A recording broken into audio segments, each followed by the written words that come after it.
Дојде од куќен притвор, замина во шутка. Екс-шефот на УБК Сашо Мијалков доби 12 години затвор за предметот Таргет тврдина.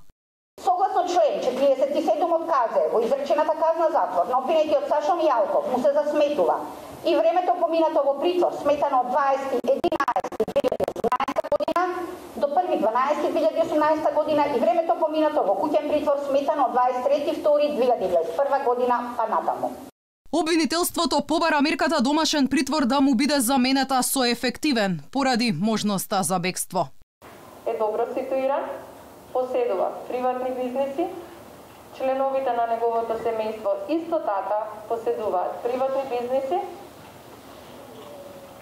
и сето тоа му става на располагање можности, финансиски прече, да истиот организира логистика и може да живее во бегство сосем комотно. Адвокатот на Мијалков Шврговски вели оти изречената казна е драконска, а одлуката куќниот притвор да му биде заменет со ефективен вели била незаконска. Според Шврговски, притворот на Мијалков не смее да трае повеќе од 60 дена.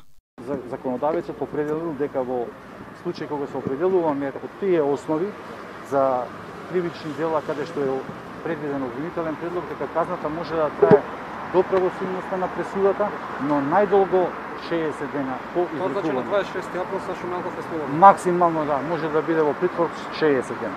Највисока казна за нелегалното прислушување добија прво обвинетите Горан Груевски и Никола Бошковски, кои се во бегство во Грција. Двајцата по 15 години затвор. Трка за внатрешни Гордана Јанкуловска доби 4 години затвор, а поранешниот шеф на кабинетот на Мијалков, Тони Јакимовски, е осуден на 6 години. 3 години судот и одреди на обвинетата Надица Николиќ. За останатите обвинети во случајот Владимир Варелов, Маријан Шумуликовски, Силвана Златкова, Васил Исаковски и Валентина Симоновска. Судот изрече условна осуда во траење од 2 години, која нема да се изврши доколку во рок од 5 години не извршат ново кривично дело. За овие службеници во УБК олеснителна околност според судијката бил фактот дека тие работеле во пониски структури и постапувале по усни наредби. Во предметот Таргет тврдина обвинетите се товареа за делата злосторничко здружување, злоупотреба на службената положба и фалсификување на службена исправа, за масовно незаконско прислушување на повеќе од 4600 граѓани, како и уништување на опремата за снимање со која го оштетиле буџетот за над 87 милиони денари. Груевски, Бошковски, Јакимовски и Јанкуловска судот ги задолжи да ја платат штетата.